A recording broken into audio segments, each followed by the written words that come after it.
Buenas tardes, el último viernes de abril y una vez más a las 6 de la tarde quedamos en nuestra cita para tomar un café y hablar de cosas de ciencia y tomar conciencia. Bien, no quería, aunque estoy más liado que la pata de un romano, no quería faltar a esta cita. Y bueno, aunque ahora lo hacemos una vez cada 2 meses, por lo menos dejarnos este espacio para comentar estas cosas bueno, que nos hagan entender un poquito más este mundo complejo que nos ha tocado vivir, ¿no? Y reflexionar sobre algunas cosas o informar sobre algunos avances, algunos descubrimientos, algunas cuestiones que son interesantes o que hay que poner la visión, hay que aclarar un poquito la visión y sobre todo, bueno, pues despejar a lo mejor tanta basura y tanta información superflua que nos aturulla, ¿no?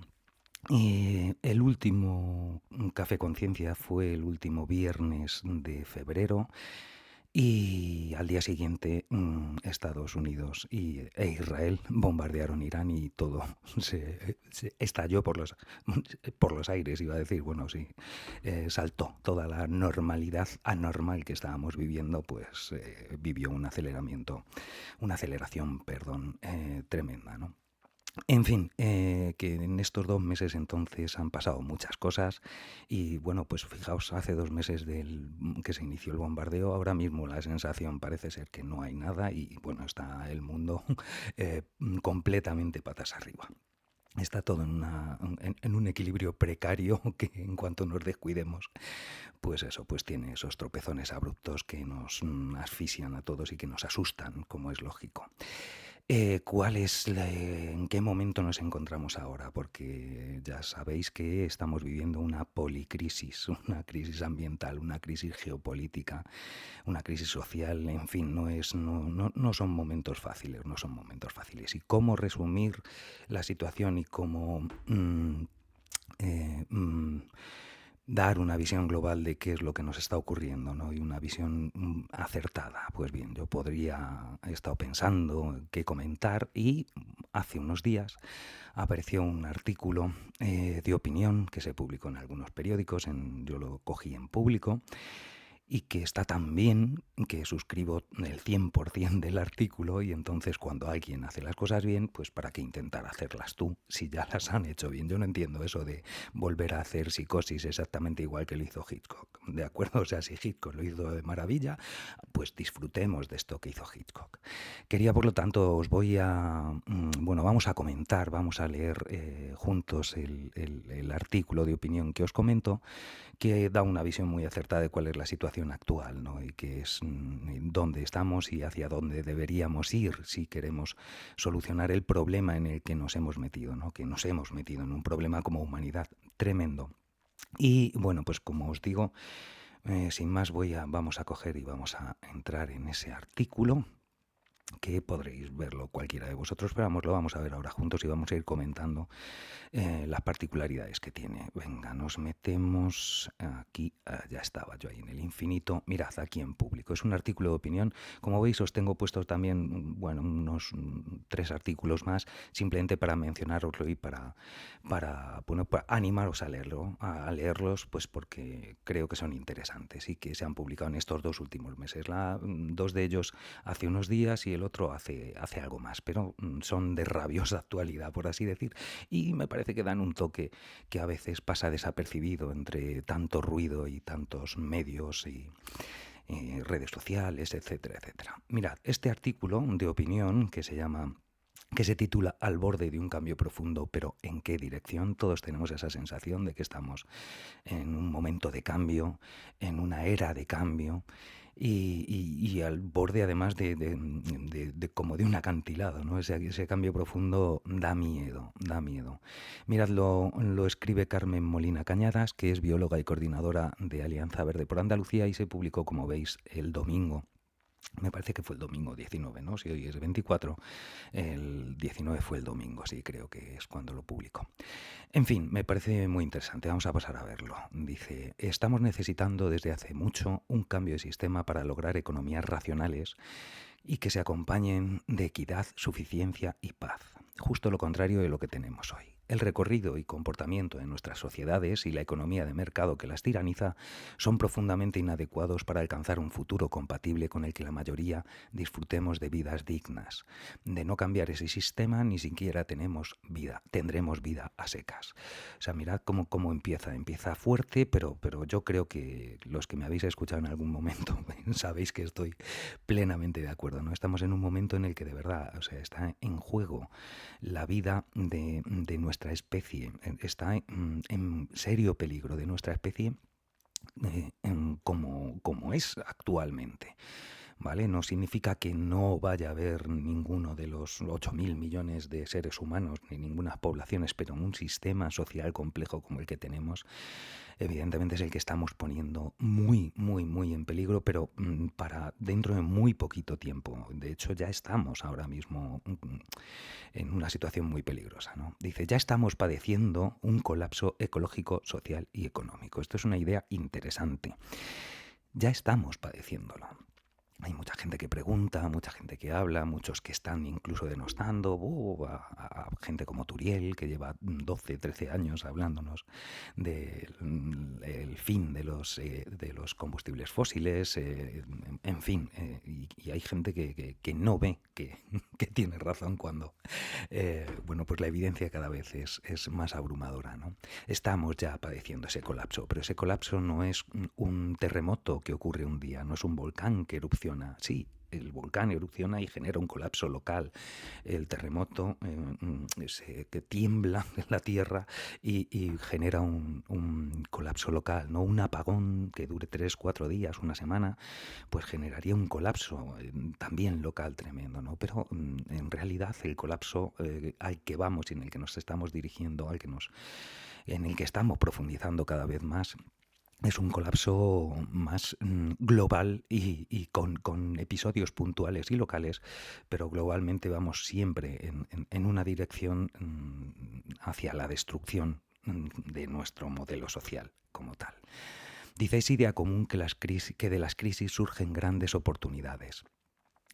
Pero presenciamos la escasa competencia de las élites mundiales para asimilar la gravedad de continuar como hasta ahora. No se trata de geoestrategia y de cambio en los equilibrios políticos del tablero global. Es la urgencia de preservar la vida en un planeta que está cambiando sus condiciones de habitabilidad, empujado por el insostenible modelo actual. Mejor no se puede decir. O sea, fijaos lo que nos está diciendo, ¿no? Dice, es idea común que de las crisis surgen grandes oportunidades. Bueno, una idea común, una regla verbal de nuestra comunidad lingüística bueno, pues que habría que empezar a plantearse qué base real tiene, ¿no? O si nos interesa ese concepto de los listos que son capaces de sacar provecho en las situaciones complicadas, ¿no? O sea, hay crisis en las que nos estamos metiendo, en las que no debería haber nadie que sacase beneficio. ¿No? La de la Dana de Valencia no debería haber nadie que se lucrase, no debería haber ninguna empresa que en la reconstrucción, que en lo que sea, obtenga beneficios desorbitados. No, socialmente deberíamos exigir que una catástrofe nos afectase a todos y nadie sacase beneficios y nuestro sistema hace que haya entidades que vivan un boom de mejoría en periodos de crisis, pues esas entidades van a potenciar hasta inconscientemente la ocurrencia de estas crisis, puesto que en ellos le va su beneficio. No debería. Es algo tan simple como eso. Debemos comprender que cuando algo es terrible para la mayoría, debería ser terrible para todos.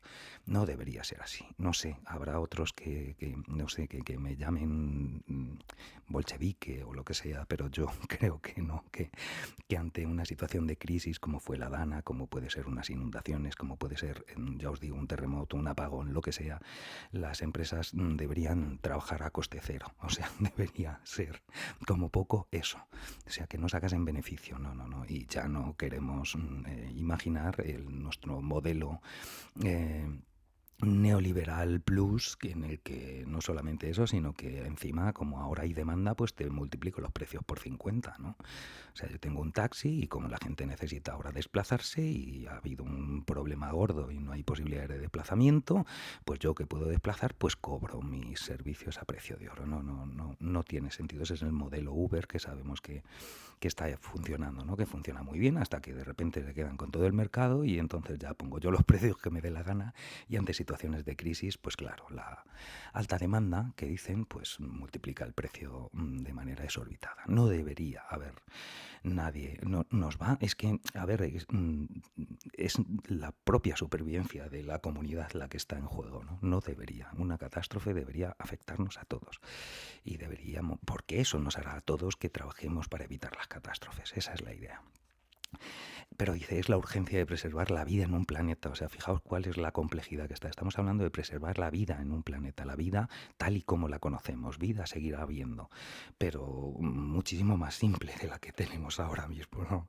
No es, nosotros como humanidad tendríamos grupos humanos muchísimo más simples, con una complejidad muchísimo menor, porque no se va a poder mantener esto de esta manera, ¿no? Y no quiero ya hablar de ecosistemas complejos, la simplificación que estamos provocando en los ecosistemas y la dependencia que tenemos del medio, ¿no? Que a veces se nos olvida porque nos genera un mundo artificial, un mundo virtual al que damos más veracidad que al mundo real con base física, ¿no? Que es en el que estamos y del que dependemos. Dice, la era de la energía barata ha llegado a su fin. Esas grandes dosis de combustibles fósiles con los que nos hemos dopado y de los que apuramos las últimas raciones extraíbles. Esto es importante.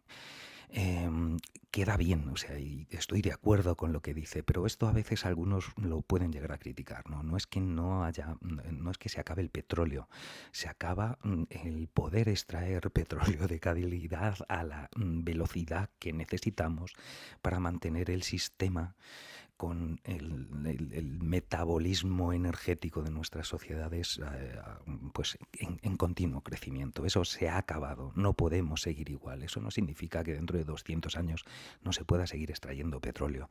Sí, pero no a los niveles que tenemos actualmente y no para poder utilizarlo para todo lo que de ello se deriva, ¿no? Esa fuente energética principal. Evidentemente, nuestra sociedad desde la revolución industrial ha pegado el empujón que ha pegado porque teníamos ese excedente energético que nos han proporcionado los combustibles fósiles. No olvidemos que esa energía la ha ido acumulando la Tierra durante millones de años para que nosotros en nada, en 150 años, la quememos, ¿no? Entonces, pues es esa deuda sabemos que va a pasar factura y que no se va a poder mantener de continuo. Asistimos a una guerra que reduce las opciones para abordar racionalmente la grave situación, que no es una crisis puntual, sino algo mucho más peligroso. Esto también es importante. Aunque la guerra acelere todos los procesos pues que dependen de esos recursos materiales, de esos recursos energéticos, de ese transporte globalizado y de esa economía plenamente globalizada, que ya está tocando sus límites. Eso, y si no hubiese guerra ahora mismo en Irán, también estaría ocurriendo. No ocurriría de la misma manera, ni con los mismos, las mismas caídas abruptas, ¿no? en los recursos, en la disponibilidad de recursos. Pero el camino es hacia ahí. Simplemente está acelerando procesos. El problema es más estructural y más continuo. No es que mañana se abra el estrecho de Hormuz y la cosa cambie y volvamos a la situación que teníamos anteriormente, como si la situación que teníamos anteriormente fuese una situación que pudiésemos mantener durante mucho tiempo, ¿no? Sabemos que no, sabemos que hay que acabar eso porque el deterioro del planeta con nuestro modelo socioeconómico no da para más. O sea, estamos llegando al límite. Dice, las estructuras económicas y de funcionamiento del sistema capitalista no pueden sobrevivir. Fijaos lo que está diciendo, ¿no? Ya está hablando ya clarísimamente de que es el fin del capitalismo. Es esto. Y esto tiene distintas manifestaciones, ¿no? En violencias geopolíticas, pues eso, crisis de los mercados de suministros, en fin, pues aceleración de procesos de hipercompetitividad puntuales y de eh, mercados que surgen y desaparecen en nada, en fin, burbujas que se crean y se destruyen, esa aceleración que está provocando el fin de este sistema capitalista que estamos asistiendo en directo a cómo se desmantela este sistema, ¿no? Y dice, pero este agoniza generando sufrimiento y destrucción. El deterioro de recursos fundamentales o directamente su agotamiento son la evidencia del declive. Está en riesgo la disposición de agua dulce, los recursos genéticos, los bosques, la pesca, las tierras fértiles, los arrecifes de coral.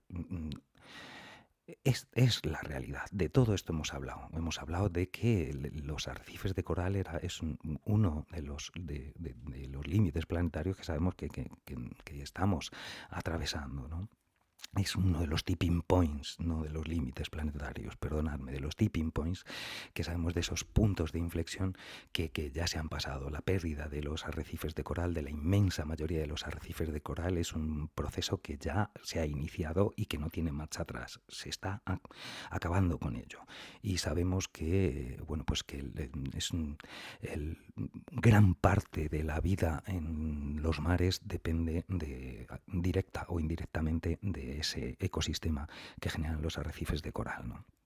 En fin, igual que los arrecifes de coral, las crisis en distintos ecosistemas, lo que está diciendo, la disposición de agua dulce, la tierra cultivable, los recursos minerales, en fin, no estamos llegando a un límite tremendo. Os recuerdo cuando, bueno, pues hay Cafés Conciencia en el que hablamos de los tipping points, hay otro en el que hablamos también de los límites del planeta, que es bueno, pues un estudio que marca 9 subsistemas que son fundamentales para mantener la vida en el planeta tal y como la hemos disfrutado hasta este momento, entre ellos, y que pueda, si se mantienen dentro de los límites aceptables, bueno, pues nos garantiza que podamos seguir con nuestro modelo socioeconómico, ¿no? Y del cual de estos 9 límites en su última actualización ya están sobrepasados 7. Con que hubiese uno que estuviese sobrepasado se ponía en riesgo la vida de nuestra especie tal y como estamos desarrollándola ahora mismo, ¿no? Y no solamente se ha superado uno, sino que van 7 de los 9 superados. Este es el que quiera más información sobre los límites planetarios, pues que busque a Johan Ronstorm, que del Instituto de Resiliencia de Estocolmo, que reúne el trabajo de miles de investigadores que durante un montón de años estudiaron todos los sistemas y descubrieron estos 9 sistemas que se podían chequear y en los que para cada uno podían buscar una variable de referencia que medir y bueno, ya hemos comprobado ya que 7 de los 9 están superados, ¿no? Como os digo, la situación no es halagüeña y lo sabemos. Buscad información, que ahí está cada vez más. Johan Ronstorm, como os digo, también ha aumentado su actividad divulgativa, siendo consciente del riesgo vital como especie al que estamos abocados, ¿no? Que estamos enfrentando ahora mismo. Dice, todo el patrimonio natural en todos los ámbitos, local, regional y global, está amenazado. El caos climático y el calentamiento global son de una evidencia indiscutible. Esto me parece fundamental que se diga así de claro. Primero habla de caos climático, fijaos, igual que que os he dicho yo en muchas ocasiones, ¿no? Me habréis escuchado los que me escucháis, que no hablo de cambio climático, sino de caos climático. El concepto cambio climático parece que es que vivimos en un clima y vamos a pasar a vivir en otro, y no es esa la realidad. La realidad es que estamos generando un caos climático y ese caos climático hace impredecible y mucho más caótico. Las estaciones, había un libro me parece que era uno de los de Turiel, que hablaba del fin de las estaciones, tal y como las conocemos ahora mismo, ¿no? Esa predecibilidad de los cambios estacionales, el saber cuándo plantar, el saber cuándo cosechar, es lo que nos ha llevado a tener el excedente que nos ha permitido construir sociedades complejas, ¿no? Recuerdo un Café Conciencia también en el que hablamos de cómo había estudios que hablaban de Egipto, de las diferencias que había en el Egipto faraónico con respecto a otras sociedades coetáneas, y cómo pudo tener esa ventaja para tener excedentes, para construir los mega monumentos que construyeron, y esas maravillas, ¿no? Y hablaban de eso, de precisamente la predecibilidad que había de las crecidas del Nilo, como fuente además de fertilización de las tierras cultivables, y que esto les permitía acumular y racionar cuando sabían que la cosecha no iba a ser muy grande, bueno, pues podían ser más generosos en el consumo de sus recursos cuando la cosecha iba a ser más grande, precisamente porque esa crecida del Nilo podía anticiparse. Esa idea de anticipación del clima, de las circunstancias, que nos permite adaptarnos anticipadamente, es lo que está en entredicho. Si por algo se ha caracterizado este tiempo, este holoceno que tenemos desde hace unos 10.000 años, precisamente era por eso, con sus cambios, con sus desastres locales, con sus inundaciones puntuales, con sus nevadas excepcionales. Bueno, sí, lo había, pero en general había una predecibilidad que estamos destruyendo. La impredecibilidad que se está provocando en el clima nos está pasando ya factura. Ya va a haber, ya hay cultivos que están bueno, pues eso, en precario, realmente en una situación muy precaria. Sin contar con que, bueno, pues gran parte de nuestro sistema agropecuario depende de un aporte de extra de fertilización, por ejemplo, que deriva directamente de los combustibles fósiles, como estos fertilizantes nitrogenados, ¿no? Que sabemos, porque ahora se ha puesto en conocimiento del público en general, porque gran parte de estos fertilizantes pasaban por el estrecho de Hormuz, que está ahora mismo bueno, pues sabéis que es uno de los puntos calientes del planeta, más calientes, y aparte de lo que es el consumo de gas y de petróleo, pues también afecta al transporte de los fertilizantes. Y bueno, hace poco leí una noticia también en estas semanas de que el 70% de los agricultores en Estados Unidos estaban diciendo que tenían pocos fertilizantes, que había escasez de fertilizantes, lo que va a hacer que en este octubre, este noviembre, en este otoño, probablemente haya a nivel mundial, va a haber escasez de algunas materias primas alimenticias, ¿no? De alguna manera, si no obtenemos ese dopaje a este sistema agroindustrial, pues no es fácil. Decían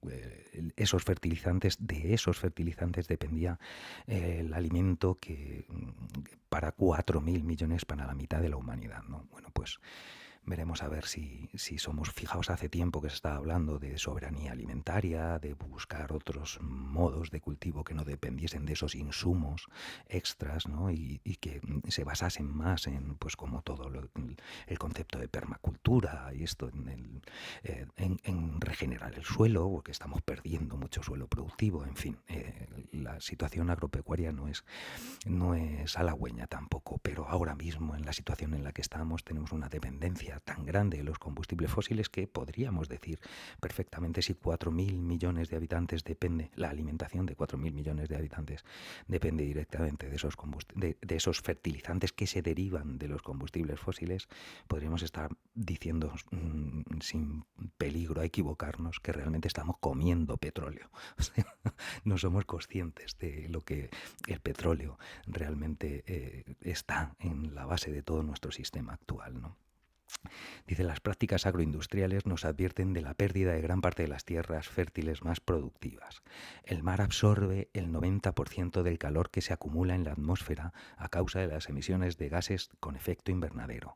Si añadimos a esta expansión, si añadimos a la expansión que ello provoca en la masa del agua el derretimiento de glaciares, tendremos un aumento del nivel del mar cada vez más peligroso y con consecuencias para toda la población que vive en las costas, y es mucha. Esto es igual, o sea, siempre hablaban fijaos, desde que Al Gore sacó aquel documental catastrófico en el que se veía inundado medio mundo y tal. Bueno, parecía exagerado, sí, y exagerado era para que ocurriese inmediatamente. Y no es algo, no es que de la noche a la mañana vayamos a tener un subidón del mar que llegue hasta aquí, hasta Madrid, ¿no? No es esa la realidad, pero sí que ya estamos viendo cómo las costas se están deteriorando tremendamente. Vemos grandes playas del litoral que están perdiendo año tras año arena y que se le está añadiendo artificialmente para mantener la industria, entre otras cosas, la industria em, em, turística, que en nuestro país es fundamental, ¿no? Es muy importante, es una parte muy importante de nuestro PIB, de nuestro Producto Interior Bruto, en fin, que lo estamos viendo, y cada vez hay más imágenes de, pues, en los últimos temporales en Tenerife, en Gran Canaria, que las infraestructuras costeras están sufriendo, muchos edificios y carreteras, construcciones que hay en línea de costa, no solamente las playas, que están sufriendo un deterioro porque ya se está viendo cómo está afectando esa expansión del mar por el calentamiento, entre otras cosas, y por lo tanto esa subida de los niveles marinos. Hay determinadas zonas, además, no sé si lo comentamos hace tiempo, creo que sí, en la costa este de Estados Unidos, en la costa este al norte, precisamente porque esa corriente que viene, la corriente del Golfo, y todo el amok que se genera, ¿sabéis? La corriente esta de vuelco meridional, esa cinta de transporte que os comenté hace tiempo, que parece que... Y los últimos estudios además indican que se está ralentizando la AMOC mucho más rápidamente de lo que creíamos que se iba a ralentizar. Pues uno de los efectos era la subida además del nivel del mar en la costa noreste de Estados Unidos, que ya está ocurriendo. En fin, que esto lo estamos viendo, pero parece que no nos damos cuenta, ¿no? Esa es la cuestión. Y la verdad es que gran parte de la población mundial vive en zonas costeras y su deterioro pues nos amenaza a todos. Dice, la desertificación de muchas tierras cultivables genera ya y seguirá haciéndolo desplazamientos masivos. Son situaciones que llevan tiempo afectando a los pueblos y naciones más empobrecidas del sur global. Tengo hoy la lengua tonta.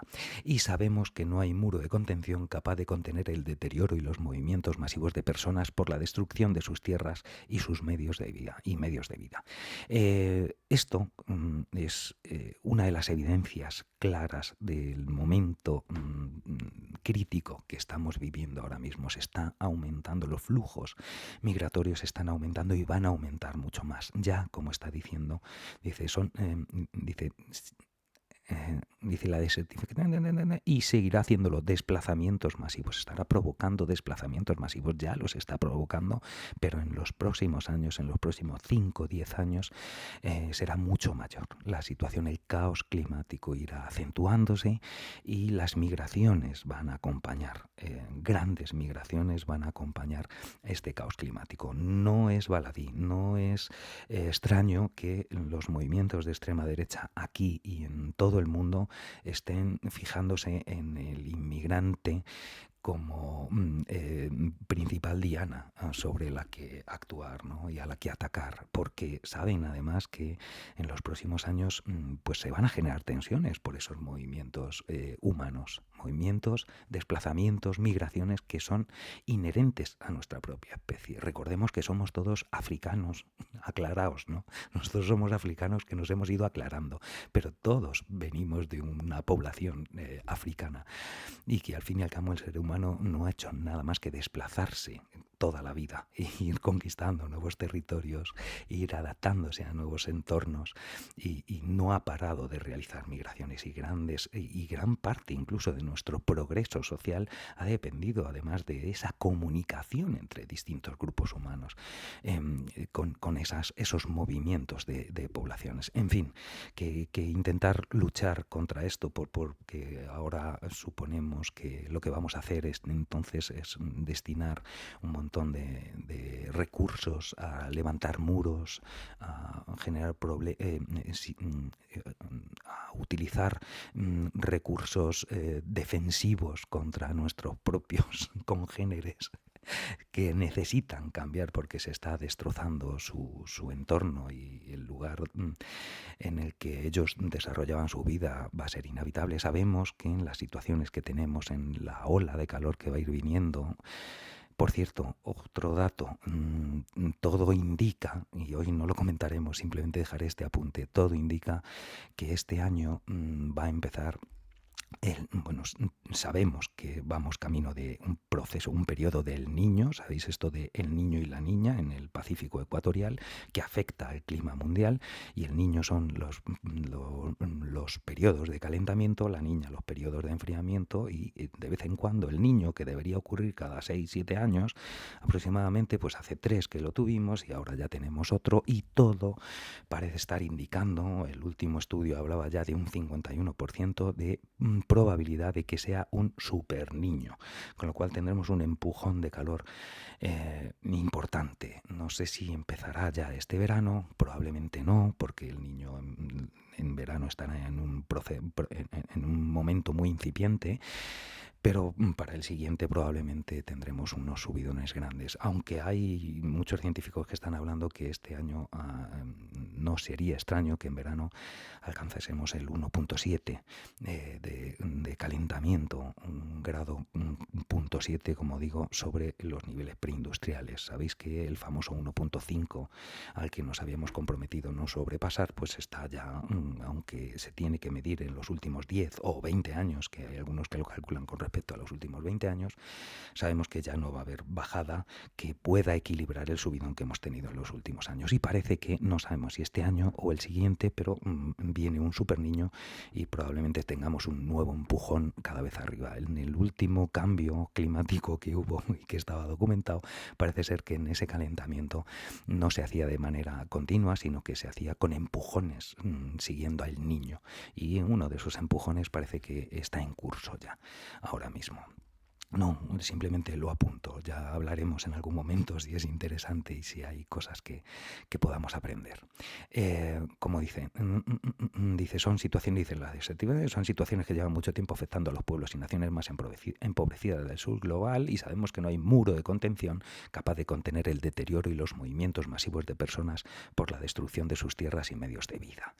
Eso es, suscribo las palabras al 100%. No hay muro de contención capaz de detenerlo, ¿no? Las poblaciones, es que además no es ni justo ni moral poner muros para que no venga alguien que está en peligro de vida. O sea, que es así. Es que si abandonan su patria, a ver, seamos conscientes, nadie quiere irse del sitio en el que nace.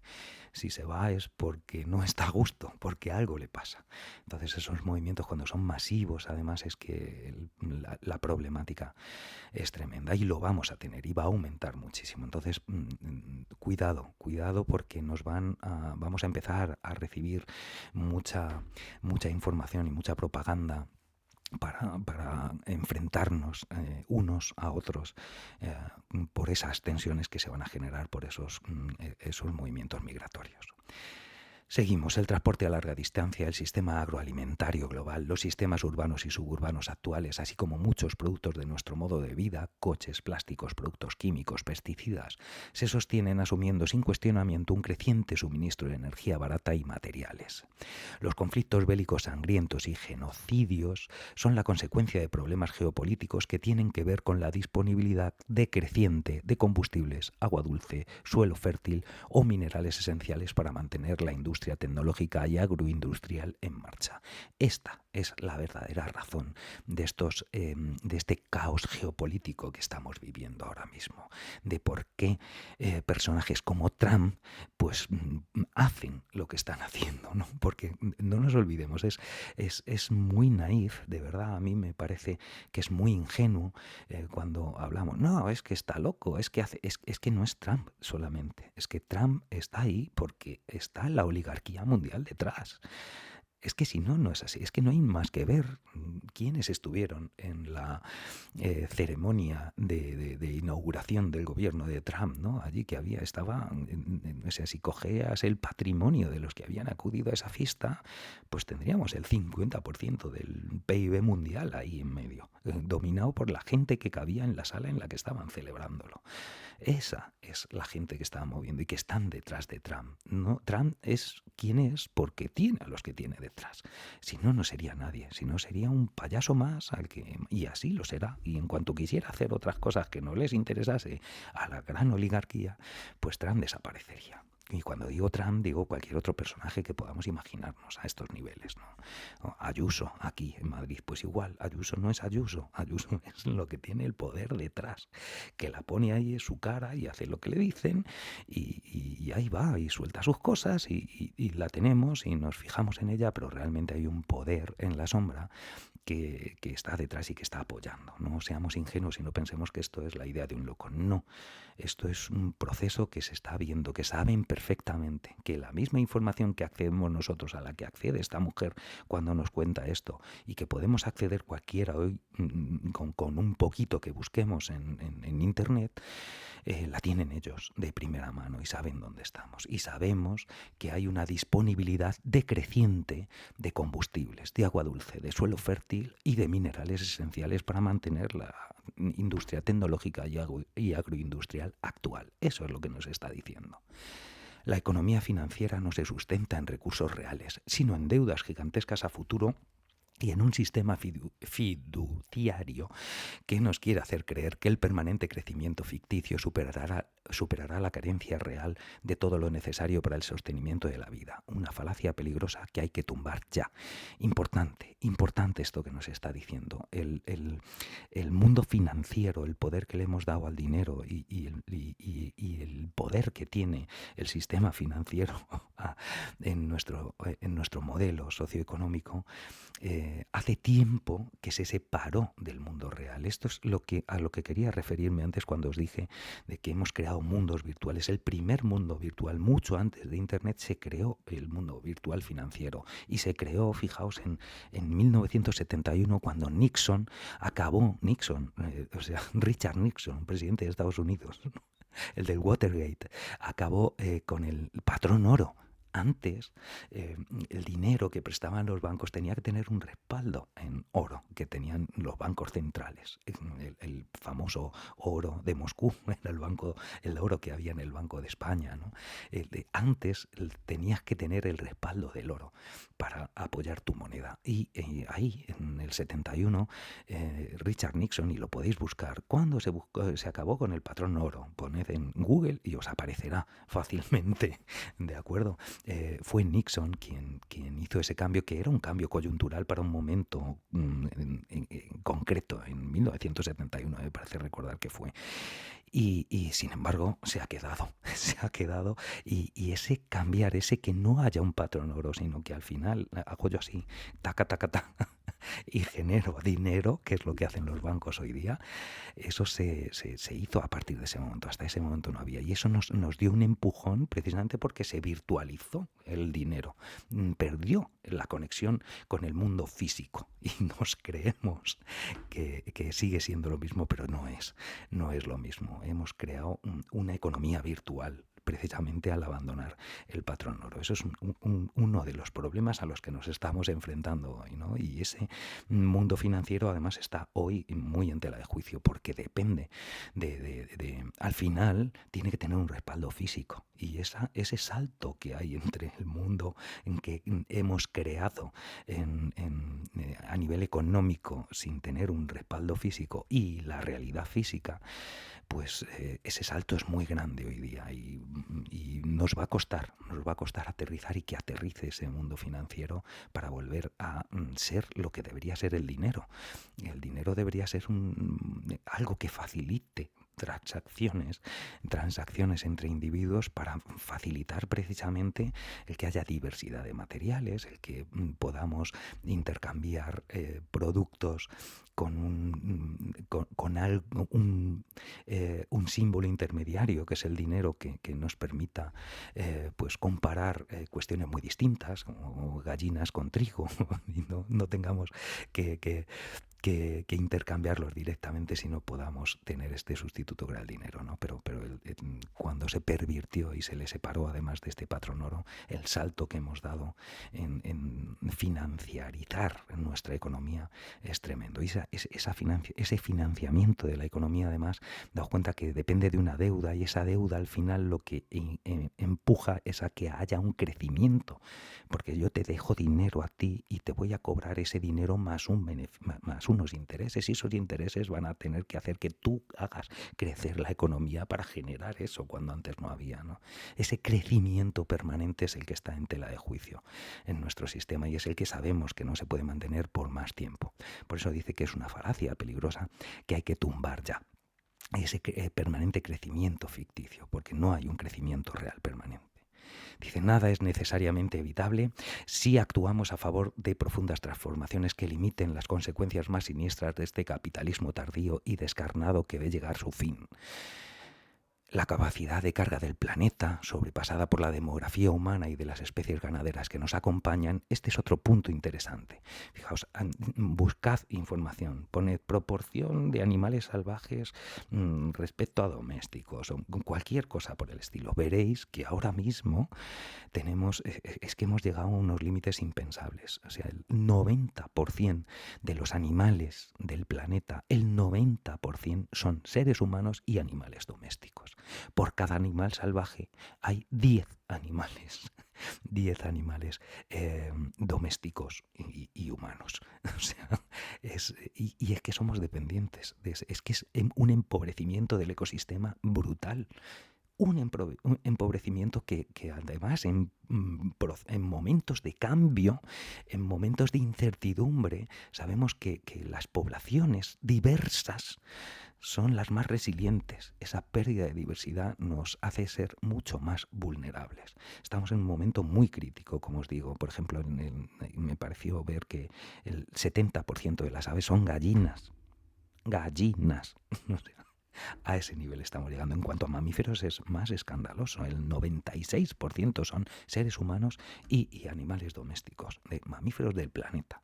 En fin, buscad información para ser conscientes de dónde estamos ahora mismo. En otros animales, sin embargo, yo iba a decir mosquitos domésticos, ¿no? Hace tiempo también comentamos un estudio que habían hecho, me parece que era en Dinamarca, con los parabrisas de los coches, viendo la mortalidad de mosquitos. Si os acordáis, cuando erais pequeños, ibais en el coche de vuestros padres y cada cierto tiempo tenías que, en las gasolineras, limpiabas el parabrisas porque se te llenaba de mosquitos muertos. El descenso ha sido brutal. Hablaban de un 90% menos en muy poquito tiempo de mosquitos muertos en los parabrisas de los coches. O sea, cosas así. Comparaban el parabrisas de los coches con una superficie similar, una inclinación similar, o sea, que hacían estudios con base científica. Y se había visto que se había reducido tremendamente, como os digo, un 90% menos de insectos. Que algunos pensarán, pues mira qué bien, menos bichos. Pues no, esos bichos son fundamentales y no tenemos ni idea de muchos de los recursos medioambientales y de los recursos ecosistémicos que nos proporcionan las distintas especies animales, que algunas nos pueden ser molestas. No tenemos ni idea, ¿no? Como las ratas, o sea... Pues imaginaos si no hubiese ratas o cucarachas, el mundo estaría de mierda hasta las cejas. O sea, no, es fundamental. No despreciemos a nadie. O sea, ninguna especie es superflua. Toda, al final toda la vida está conectada.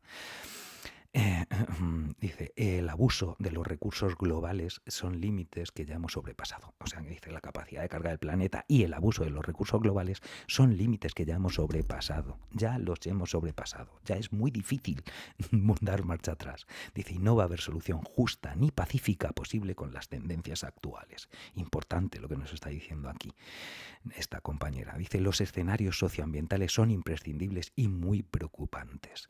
De ahí la necesidad de romper la inercia y movernos en sentido contrario. Debemos ser capaces de asumir sistemas de organización económica más locales que reconozcan y respeten los límites que impone la naturaleza y asumir también los que todavía disfrutamos de situaciones acomodadas en el norte global, que tenemos margen para vivir con razonable frugalidad y más plenitud fuera del sistema actual. Muchos gobiernos asumen como factibles las soluciones tecnológicas para todos los problemas que genera el sistema económico neoliberal y crecentista. Esa es clave. El sistema económico neoliberal y crecentista genera también una ilusión de tecno-optimismo. Siempre aparecerá una solución tecnológica mágica que nos librará del sistema.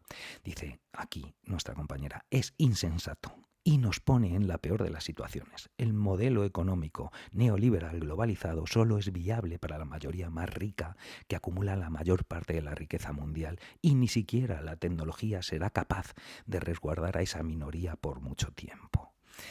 Importante que no demos alas a este tecno-optimismo. Yo creo que ya está descendiendo de todas maneras eso, está siendo tan abrumadora la evidencia que cada vez, yo creo que ya ha bajado, ¿no? Hubo hace un año, hace un par de años, rara era la semana en la que no teníamos una nueva tecnología revolucionaria que estaba ahí, estábamos a puntito de conseguir la fusión fría, estábamos la fusión, la fusión nuclear, por lo tanto, o cualquier otra tecnología de repente que revoluciona todo. De vez en cuando aparecen noticias de estas, aquí la solución a todos.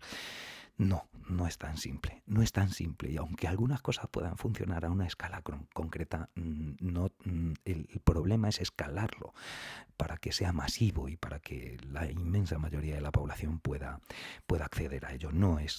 La solución no es una tecnología, no es seguir. O sea, nuestro modo de vida nos está llevando, que cada vez es más evidente y ya lo van viendo todos.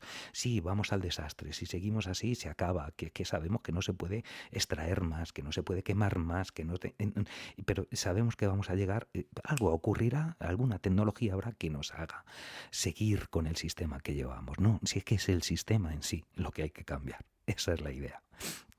De acuerdo, esa es la idea que nos quiere transmitir y con la que yo estoy completamente de acuerdo. Los objetivos de conservación ambiental pasan por reducir el consumo de materiales, incrementar la eficiencia y promover una transición energética hacia sistemas de energía renovable a pequeña escala. Esto es muy importante también. Nos está marcando el camino que sabemos desde hace tiempo que la gran mayoría de científicos que estudian en el tema están apuntando hacia él.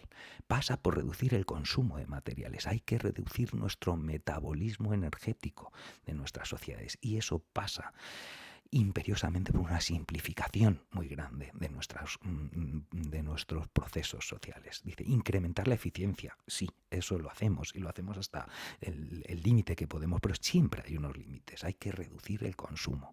Dice, y promover una transición energética hacia sistemas de energía renovable a pequeña escala. Esto es otro de los puntos importantes, a pequeña escala. Hay cosas que a pequeña escala funcionan. La energía fotovoltaica, la energía eólica, el biogás incluso acoplado a una granja aquí ahora mismo y para aprovechar esos recursos. El problema es pensar en el mismo modelo de desarrollo que hemos traído en los últimos años. El servicio, si es posible, sí es bueno que yo tenga unos paneles que me hagan reducir la dependencia energética, unos molinos eólicos, un depósito de agua pintado de negro en el techo que se me caliente. O sea que hay muchas maneras de reducir nuestra huella, por así decir, energética. Sí, podemos hacerlo, pero a pequeña escala. El problema es cuando necesitamos que eso sea un negocio. Eso es lo que nos lleva al problema. Las grandes instalaciones fotovoltaicas, ¿no? Los grandes, estos, como lo llaman, huertos solares. El problema es que cuando tienen que ser un negocio es cuando caen. No es que no funcionen, no es que no den energía. El problema es que esa energía no va a ser rentable. Esa es la cuestión. No hay que cambiar el sistema. El sistema no funciona de la misma manera. El sistema no funciona de la misma manera porque tienen unas características muy distintas estos modos de captación de energía renovable. Porque recordemos que son modos no renovables. O sea, un molino eólico no es renovable, una placa solar no es renovable. No, son no renovables, pero captan energía renovable. Sí, es cierto. Pero no tienen esa energía no renovable está en formato flujo, no está en formato stock como tendrían los combustibles fósiles, no se puede utilizar cuando te dé la gana y a demanda, están mucho más vinculados al territorio, en fin, tienen unas características muy distintas. No podemos cambiar el modelo y de hecho no lo hemos hecho. De hecho, en estos últimos 20, 30 años se ha aumentado muchísimo y no hemos descendido en el consumo de combustibles fósiles. Hemos aumentado, además de esos combustibles fósiles, las fuentes de energía renovable. Lo hemos añadido al mix, pero no hemos reducido lo otro, porque al final hay incluso muchos estudios que hablan de que sin los combustibles fósiles tampoco tiene rentabilidad, incluso pues esos sistemas de captación de energía.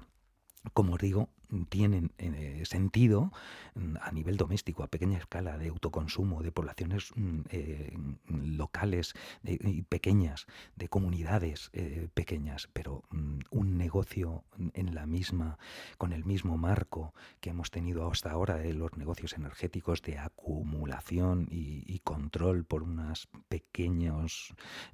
pequeño grupo y distribución a todos los demás, ese modelo no funciona bien con esto. Es lo que Turiel llama renovable eléctrica industrial, que sabemos que no funciona y que está entrando en crisis. Dice, hay que establecer planes para reducir el consumo energético y de materiales. Esto conlleva inevitablemente cambios significativos en nuestro modo de vida centrados en el ámbito comunitario, local y regional. Sistemas de gobernanza interconectados pero locales. Producción local para consumo local, haciendo uso de fuerza de trabajo y de materiales locales en el marco de modelos ecológicos y democráticos. Las economías locales que así funcionan dependen menos del transporte y suministros desde lugares lejanos, aunque a determinadas zonas haya que suministrarles algún tipo de mercancía necesaria de la que carezcan. Reterritorializar la actividad económica es una necesidad. Punto clave. Lo sabemos y lo sabemos desde hace tiempo, pero no lo hacemos y hay que hacerlo. Hay que hacerlo ya. Estamos en un momento en el que, además, pero por pura resistencia, ¿no? Por pura capacidad de resiliencia, necesitamos fortalecer los circuitos locales, precisamente porque estos circuitos que dependen de una globalidad interconectada y del just in time, que sabemos que está en entredicho y que en cuanto nos descuidemos, no funcionará. No funciona cuando se atasca un barco en el canal de Suez, no funciona cuando se corta el flujo de barcos en el estrecho de Hormuz, no funciona muchas veces cuando alguno de los procesos tan complejos y tan desterritorializados pues colapsa o tiene problemas, ¿no? Es fundamental lo que nos está diciendo aquí. Reterritorializar la actividad económica es una necesidad. La buena vida basada en el hiperconsumo de bienes en que se basa el modelo actual es inviable y falsa.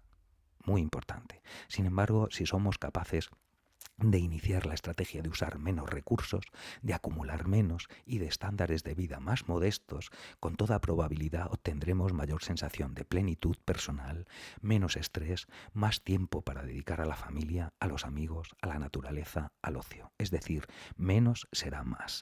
Esto es muy importante. Fijaos, aquí habla de la buena vida basada en el hiperconsumo. Esto que nos han vendido como buena vida es falsa.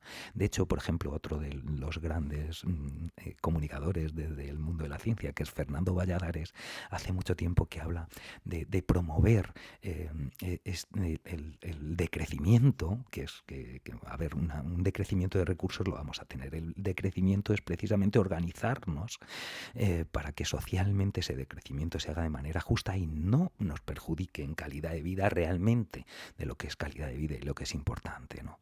Entonces, Fernando Valladares hablaba de promover, de no llamarlo, de que el concepto de crecimiento pues parece que tiene muchos conceptos negativos asociados. Y hablaba de promover la buena vida. La buena vida, una vida más tranquila, más relajada, con menos estrés, más tiempo para ti, con menos exigencia de que el individuo esté pues en este sistema que llevamos, que cada vez hay más personas que nos damos cuenta de que no podemos seguir así, de que el mundo está acelerando y que nos hace ir con la lengua fuera permanentemente, que llevamos un nivel de activación que nos hemos acostumbrado a ese nivel de activación, de manera que en cuanto lo bajamos nos sentimos mal, creemos que no estamos haciendo lo que debemos, no estamos haciendo lo suficiente, no somos productivos, no, es que no, de verdad, o sea, que no, que yo recuerdo el otro día, lo hablaba.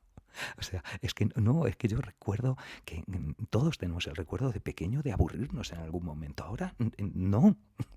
Y que cuando uno llega a casa, llega un fin de semana y digo, pues quédate tirado y toda la tarde no pasa nada y sin embargo nos genera sentimiento de culpa. Este nivel de activación permanente hace que cuando no lo tenemos nos sintamos extraños y no, estamos engañados. Es que vamos a vivir mejor incluso con una vida más sencilla, vamos a ser capaces de vivir mejor siempre y cuando lo necesario lo asumamos entre todos y lo tengamos ahí. De ahí lo importante de defender un sistema público de salud, un sistema público de educación, un sistema público de transporte que nos garantice unos mínimos en el que no haya nadie que se forre con él, sino que tengamos que pagar lo que necesitamos entre todos. Ese es el concepto, ¿no? Yo no entiendo que haya alguien que se tenga que forrar con lo que la sociedad necesita. Porque es que lo necesitamos, y si lo necesitamos, lo suyo es que cojamos entre todos y lo paguemos entre todos, pero no para que uno se forre, ¿no? Sino que, bueno, lo que sea justo para que todos podamos vivir bien, pero no que uno se forre. Y habrá que, como lo vamos a pagar entre todos, pues habrá que pagar lo que haya que pagar. Pero siempre y cuando, es que es el concepto ese, o sea, hay que ser conscientes de que la era del negocio se ha acabado. Entramos en la era del servicio. Y es que o entramos en la era de los servicios y abandonamos la de los negocios, o la de los negocios nos va a llevar al desastre, pero nos va a llevar al desastre en muy poquito tiempo, en 5 o 10 años. Y es que no hay más, está la situación así de complicada. Muchas personas en todo el planeta ya están haciendo activamente en el ámbito local, comunitario y regional, tanto en contextos rurales como urbanos. Son acciones colectivas a replicar para lograr el cambio de paradigma y desterrar definitivamente el insostenible modelo actual.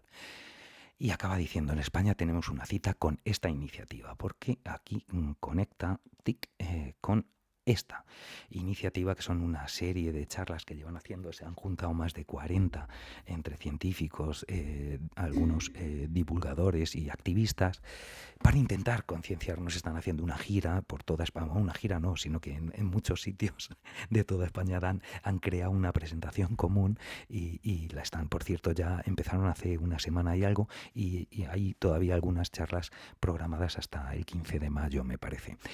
Si podéis ir, pues estupendo. Y si no, fijaos, en YouTube ya hay algunas subidas, seguro. Yo he visto alguna ya en la que estaba Antonio Turiel, por ejemplo. Y bueno, otra de Marcos Rupérez también, y bueno, en fin, que todos, cada uno con su particular estilo, pero la presentación es la misma, y estos son 3 de las frases que quieren transmitirnos o que mueven a esa charla, ¿no? Dicen, no fue normal, es decir, nunca fue sostenible.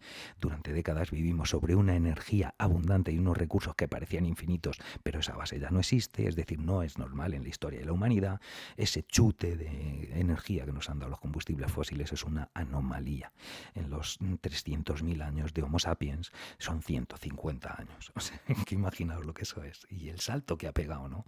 Es que en 1850 éramos unos 1.200 200 millones de habitantes en el planeta, de seres humanos, y ahora somos más de 8.000 millones. El cambio es abismal y es precisamente por ese dopaje energético que hemos tenido. Siguiente que decía otra frase, dice, no es normal, dice, porque ya está pasando, los precios suben, los recursos se escasean y la energía deja de ser abundante, no es una crisis puntual, es decir, no se abre el estrecho de Hormuz y volvemos al estado anterior, ya no va a ser así. Habrá sus oscilaciones, sus cambios, sus subidas, pero el descenso es irremediable. Dice, no será normal, no hay vuelta atrás, estamos entrando en una nueva realidad marcada por límites, tensiones y cambios profundos y tenemos que adaptarnos, el futuro será diferente. Aquí te pone busca en tu zona, ponentes, grabaciones, en fin, que podéis acceder aquí perfectamente y verlo. Y si ves busca charla en tu zona, pues veréis que hay, pues que se dan, como veis, conferencias. Mira, aquí viene una en Madrid, otra en Burgos, en Lérida, en Cataluña, el 29 de abril, el 30 de abril, el 4 de mayo, en fin, que podéis ir. Hay una cosa interesante que planteaban en esta serie de charlas que han coordinado, como os digo, más de 40 científicos, divulgadores y activistas, era la idea de tú que estás concienciado, llévate a alguien que no esté concienciado a la charla, y decían acompáñale, y que porque querían llegar a la gente a la que no llegan, es decir, todos los que hablamos de estas cosas hablamos para públicos ya motivados y es importante llegar a otra gente, ¿no?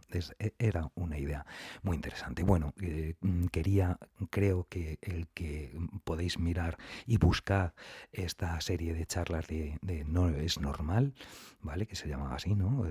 No fue normal, no es normal, no será normal. Eso es.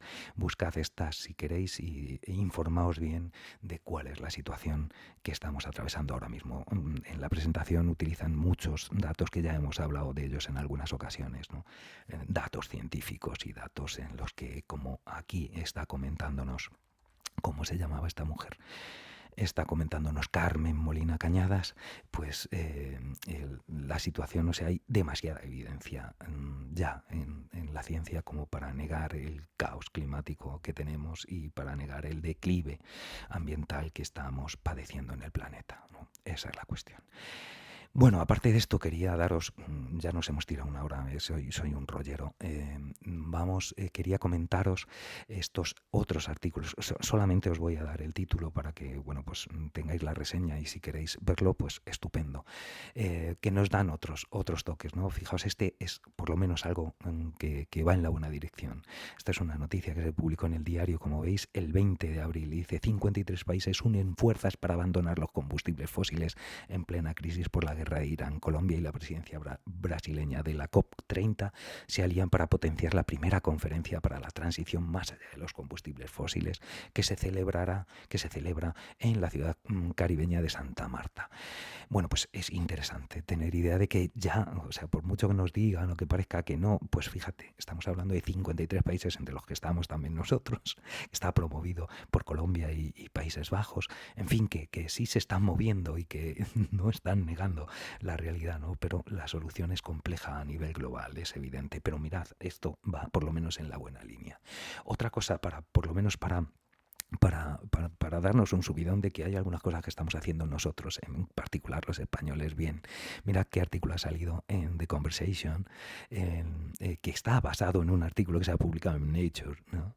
en Nature Climate Change, ¿vale? Mirad que dice refugios climáticos. España ya es un referente mundial frente al calor extremo por la creación de red de recursos climáticos que no son perfectos, y que además está en continuo cambio, pero somos un referente ahora mismo a nivel internacional por promover este tipo de iniciativas, ¿no? Y mirad, este último creo que se publicó hace más tiempo, este está en El País y se publicó, me parece, el 7 de abril, el 7 de abril, fijaos, y simplemente es un antropólogo, Richard Wrangham, que dice, los humanos nos domesticamos. Es una entrevista a él, derrotando a los machos alfa del pasado. Me parece fundamental dar este toque final, ¿no? Cuando estamos reviviendo la moda, o están intentando poner de moda de nuevo el ser un macho alfa o algo por el estilo. Y todas estas corrientes anti-woke que están promoviendo de nuevo una situación de machos alfa. O, fijaos, a otro nivel, parece que detrás de estos movimientos geopolíticos en los que estamos ahora, pues hay toda una filosofía de tecnofeudalismo en el que hay eh, una élite que quiere seguir viviendo a todo trapo a costa de todos los demás, y están promoviendo además eso con todo un andamiaje filosófico detrás de selección y evolutiva, etcétera, etcétera, que no tiene mayor sentido, ¿no? Bueno, tiene sentido para ellos, pero cuidado, que estemos atentos, porque si nos descuidamos vamos a ir a un escenario pues que no nos gusta nada. Es decir, no, es importante que los machos alfa y los que van de machos alfa no se salgan con la suya. Y estos modos de actuación a lo Trump, de machos alfa, a lo Abascal de machos alfa, etcétera, etcétera, por favor, es que nos va la supervivencia de nuestro modelo social, ¿no? Y precisamente, si podemos estar orgullosos de nuestros sistemas sociales, es porque se han construido domesticando a los machos alfa del pasado. En fin, no hay tiempo para más. Ya os he dado un rollo impresionante y no tiene sentido seguir con ello. Nos vemos dentro de 2 meses, el último viernes del mes de junio, que espero tener un poquito más de tiempo. Espero que este se haya escuchado bien. He hecho una prueba de sonido antes y parece que ya funcionaban las cosas bien, porque en el último pues parece ser que se escuchó terriblemente de nuevo. Espero, bueno, pues si os parece bien, nos vemos en 2 meses, de nuevo el último viernes a las 6 de la tarde, para tomar un café, hablar de ciencia y tomar conciencia. Hasta entonces.